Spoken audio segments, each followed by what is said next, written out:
다음은 경남 창원 진해 출신의 새누리당 김성찬 의원 나오셔서 질문해 주시기 바랍니다.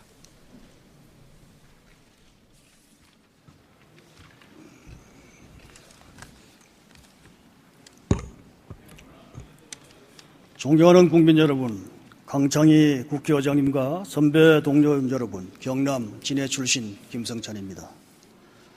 박근혜 정부가 출범한 지 1년이 지난 지금 여러 가지 어려운 여건 하에서도 성공적인 국정 운영의 기틀을 다졌고 안보와 경제 분야에서도 나름대로 잘 대처해 왔다고 봅니다. 그러나 우리 앞에는 풀어가야 할 어려운 과제들이 아직도 산적해 있습니다.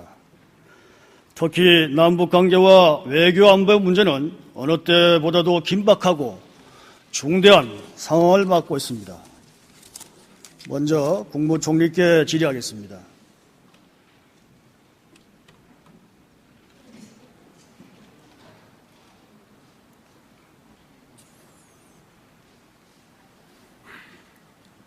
수고 많으십니다. 정부가 잘하고 있는 일들이 많지만은 그 중에서도 손톱 및 가시 뽑기, 규제 혁신, 비정상의 정상화 등은 서민들의 고통과 불편을 해소하고 행복한 사회를 만들기 위한 아주 좋은 정책으로 국민들의 기대가 큽니다. 잘 추진되고 있습니까? 네, 결론적으로 말씀드리자면 정상 추진되고 있습니다. 특히 손톱 및 가시 문제는 민간 합동 규제 개선 추진단을 발족을 한 이래 397건이 접수가 되고 발굴이 되었습니다. 그중에 305건을 해결했고 92건이 남아있는데 이거 쪽이 마무리하도록 할 것입니다. 또 비정상의 정상화는 80개 과제를 선정을 해서 차질 없이 지금 추진 중에 있습니다. 그리고 규제 개혁에 관해서는 규제개혁 장관 회의를 거치고 국무총리실이 주축이 돼서 틀을 마련을 했습니다.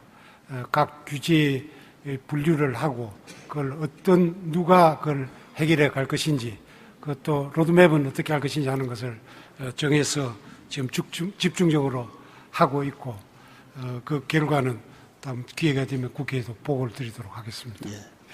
정부가 이렇게 역점을 두고 추진하고 있지만 실제 우리의 생활 현장에서는 아직도 고쳐야 할 비정상적인 일들이 너무 많다는 것입니다. 이것과 관련해서 제가 자료를 보내드렸는데 보셨습니까? 네, 경기자유구역. 네, 네. 노무현 정부 때부터 시작된 정부의 무리한 국책 사업의 폐해가 이만저만 아닙니다. 주민들이 생활 근거지를 상실했는데도 정부는 이주대책을 수립해 주지 않을 뿐만 아니라 장밋빛 개발계획 남발로 주민들은 세금 폭탄만 맞고 있습니다. 또 이러한 개발계획은 백지화되는 다 반사입니다. 그 속에서 주민들은 이러지도 못하고 저러지도 못한 채 마을 주변은 온통 고속도로 공사로 파헤쳐 있어가지고 하루 종일 고통 속에서 살아가는 곳이 있습니다. 이렇게 되어도 괜찮다고 보십니까? 이곳이 어딘지 아십니까? 네, 주신 자료를 통해서 제가 살펴보고 문제가 있다는 것을 느꼈습니다. 이 문제에 대해서는 관계 부처로 하여금 충분히 그 애로사항을 청취하고 해결책을 찾아보도록 하겠습니다. 예, 시간 제약으로 제가 다 열거를 할 수가 없습니다. 총리께서 빠른 시간 내에 점검하시고 조치를 반드시 좀 취해 주시기 바랍니다. 그렇게 좀 해 주십시오. 네, 관계 부처로 하여금 연구를 충분히 하도록 그래서 대책이 최대한 마련되도록 그렇게 노력하겠습니다. 총님, 지난번 천안함 4주기 행사에서 튼튼한 안보가 무엇보다 중요하다고 강조하셨죠. 네. 그날 대통령께서도 강력한 안보 뒷받침 없는 평화는 사상 누각이다라고 말씀하셨죠. 네. 지금 여러 의원들이 많이 지적하고 계신데 최근에 북한의 무인 항공기 침투 사건과 관련해서 우리의 안보 역량과 대비 태세에 대해서 어떻게 생각하십니까?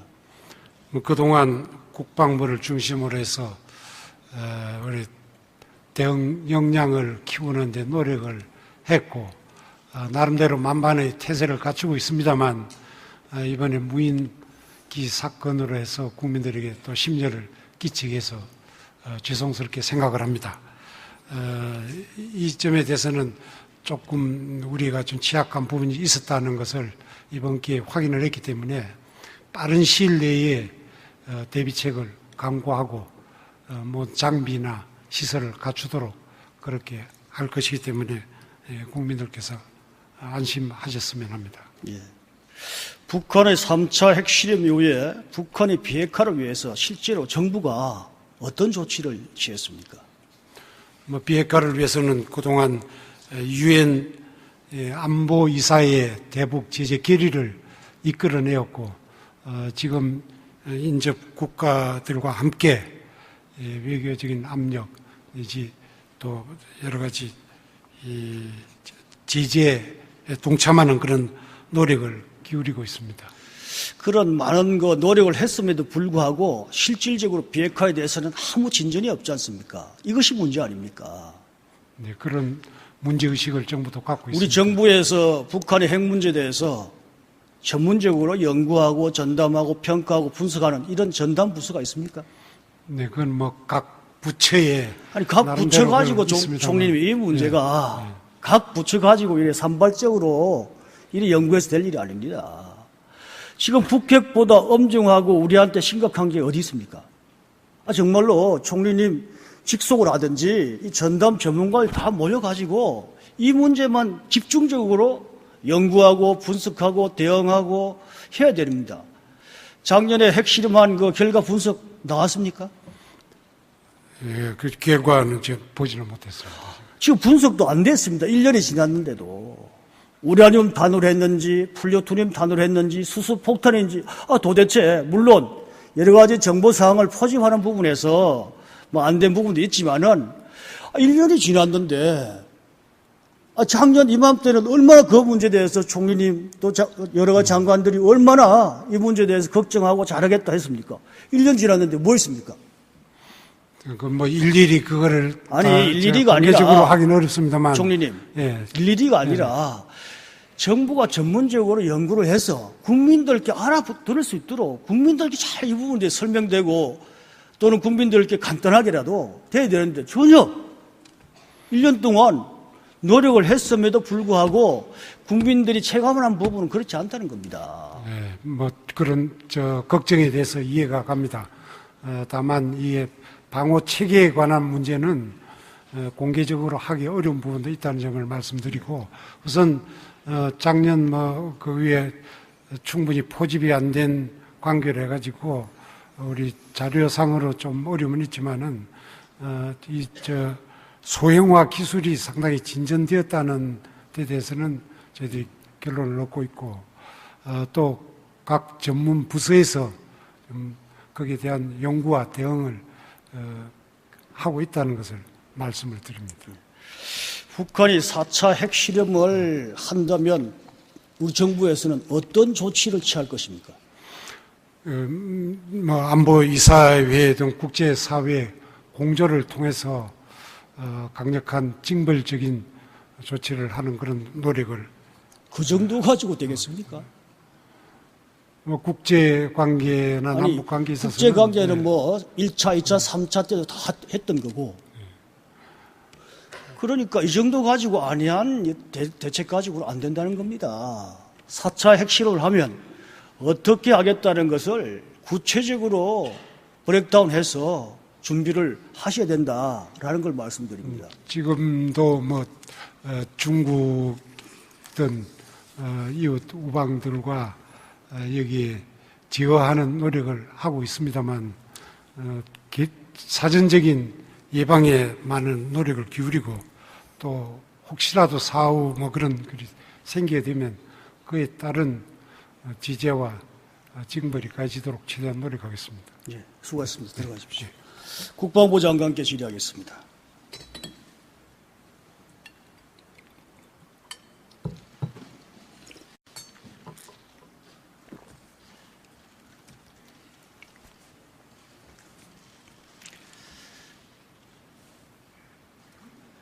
예, 장관 요즘 수고 많으십니다.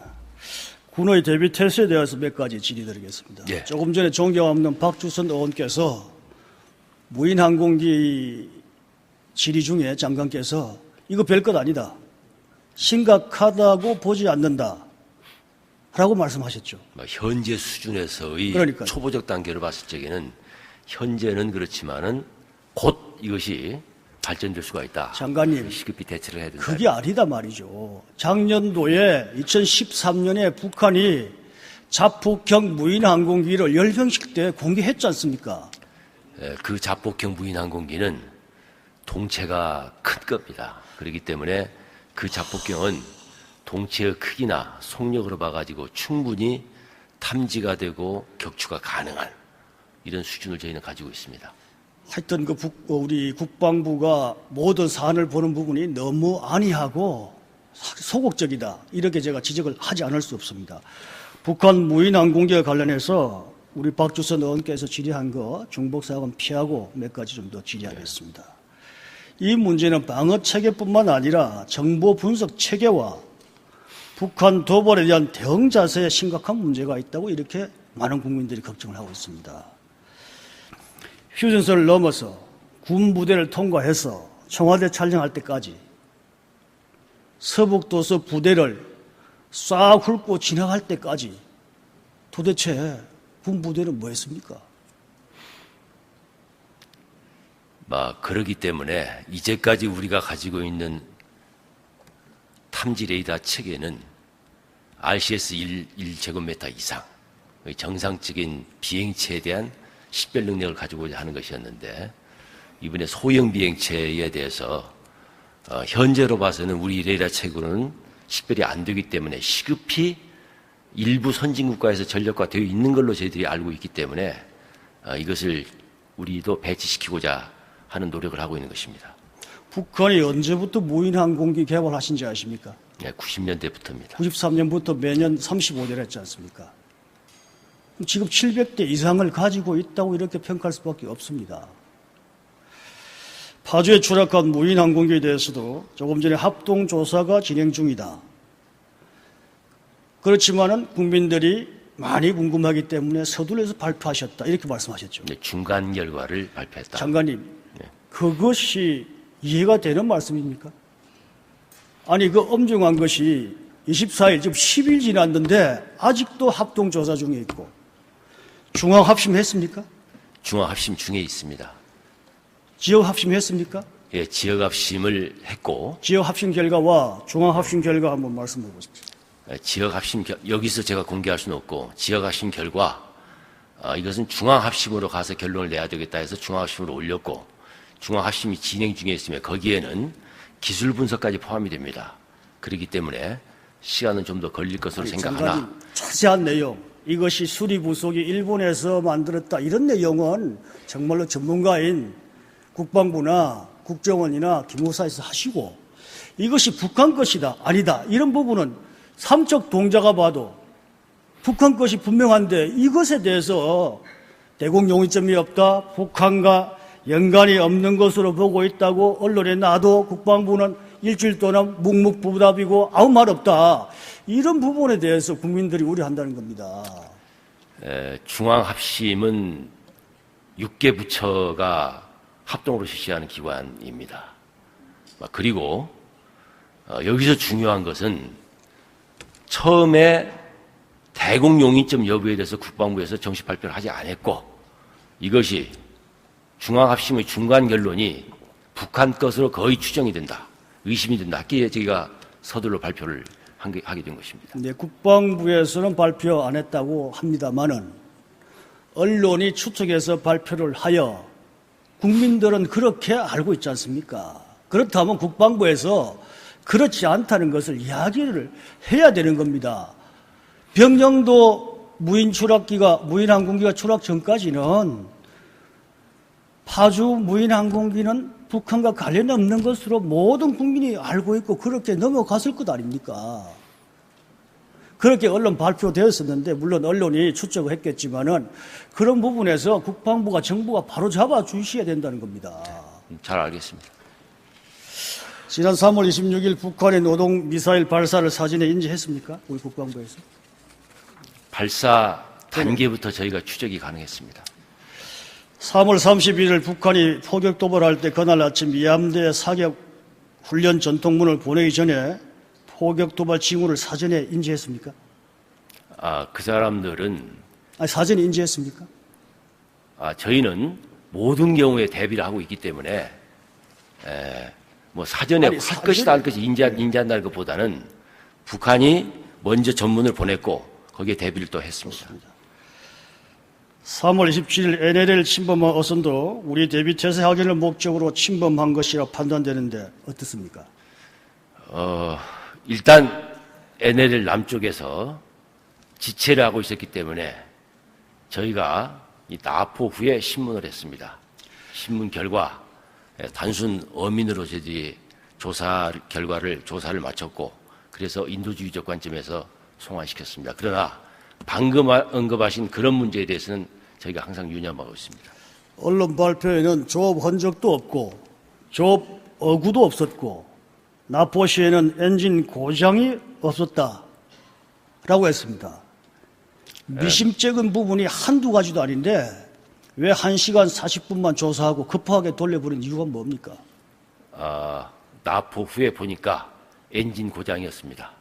나포 당시에는 이렇게 저렇게 회피 기동했지 않습니까?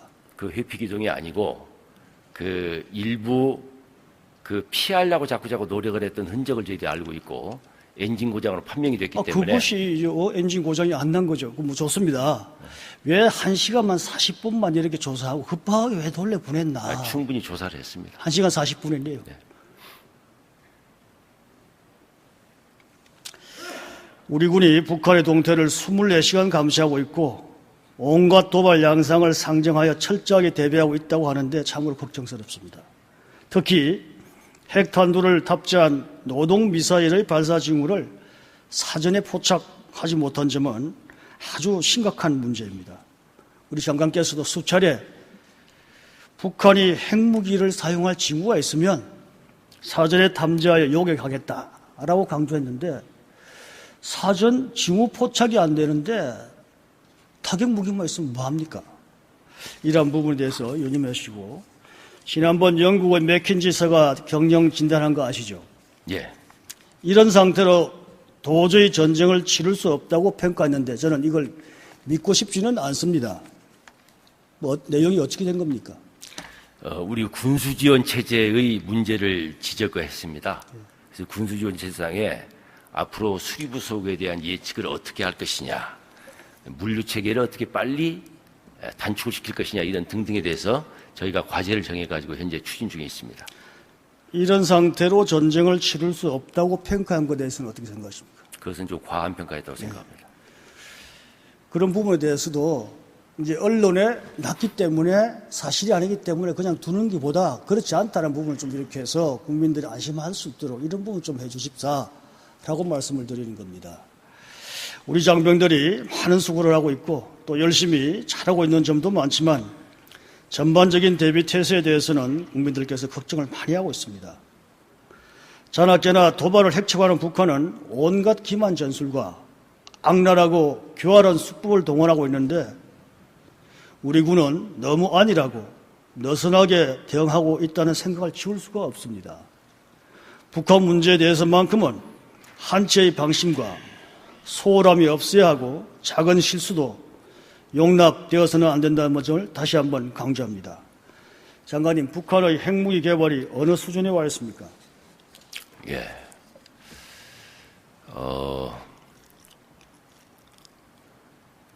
북한이 핵실험한 지가 벌써 7년이 넘어갔습니다.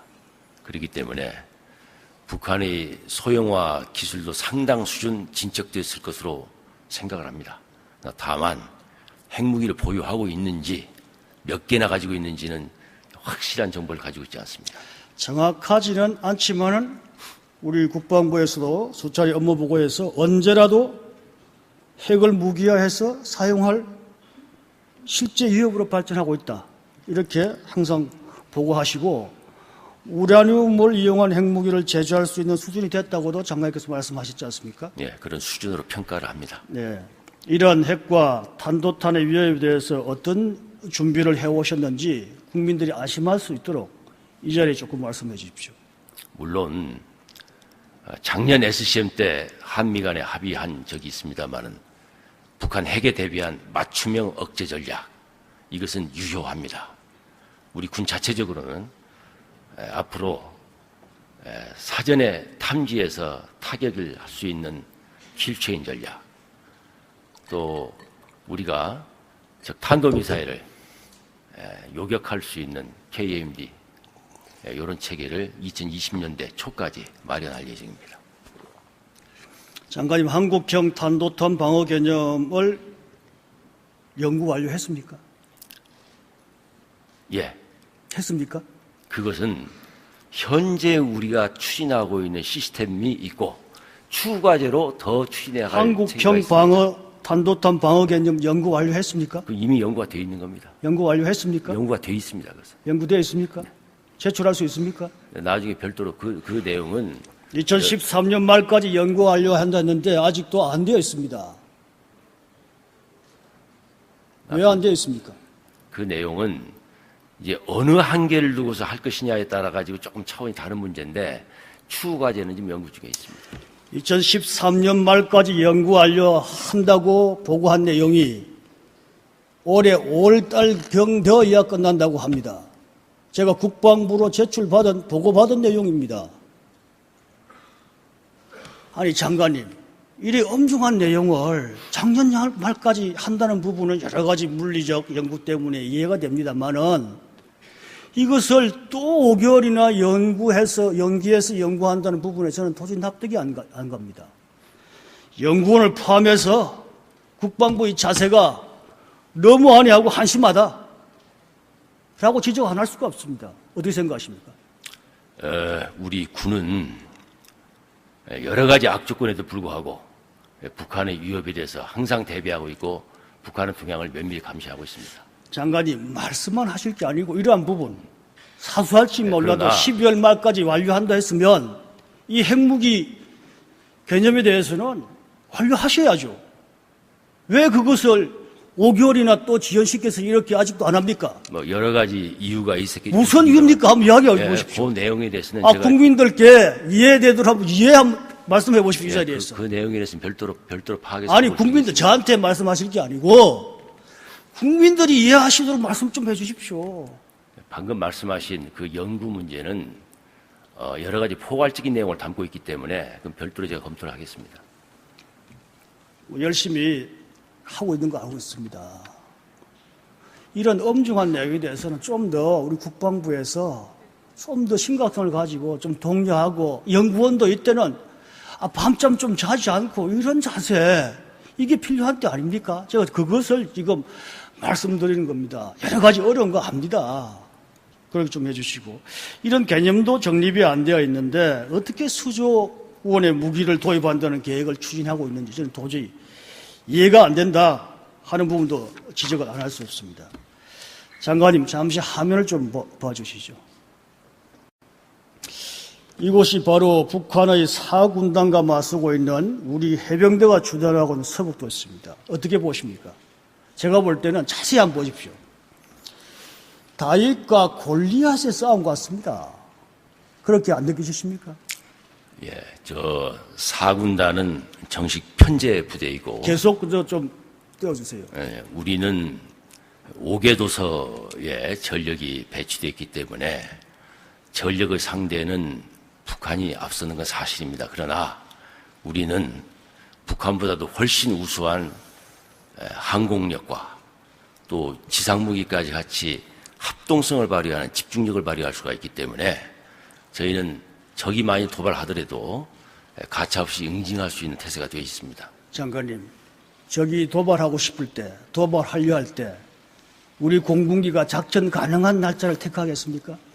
예, 공군기는 항상 준비가 되어 있습니다. 아니, 공군기가 작전이 불가할 때, 시작할 때 이러한 시기를 노린다는 겁니다.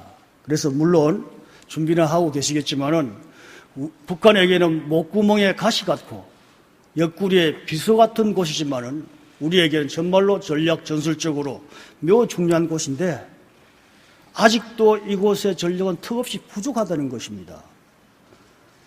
전술 비행선 사업은 추락하고 난 뒤에 아직도 사업이 지지부진한 상태이고,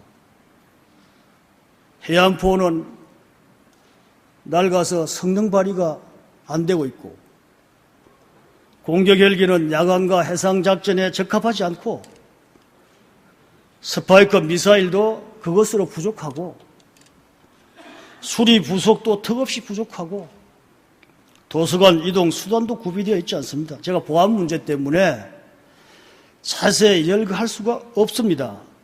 제가 수차례 지적했는데도 아직도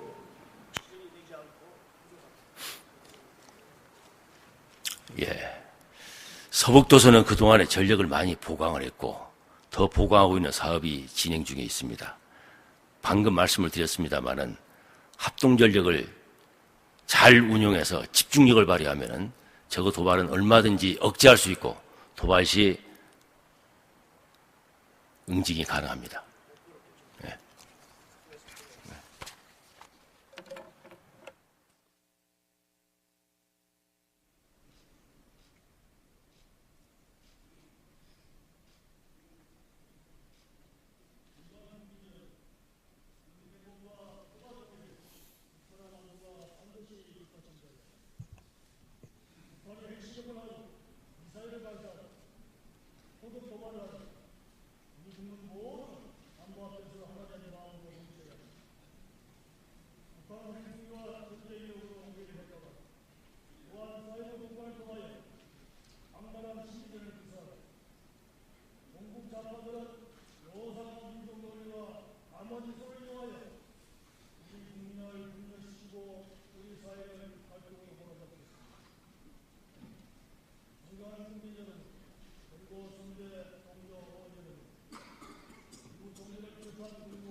김성찬 의원님.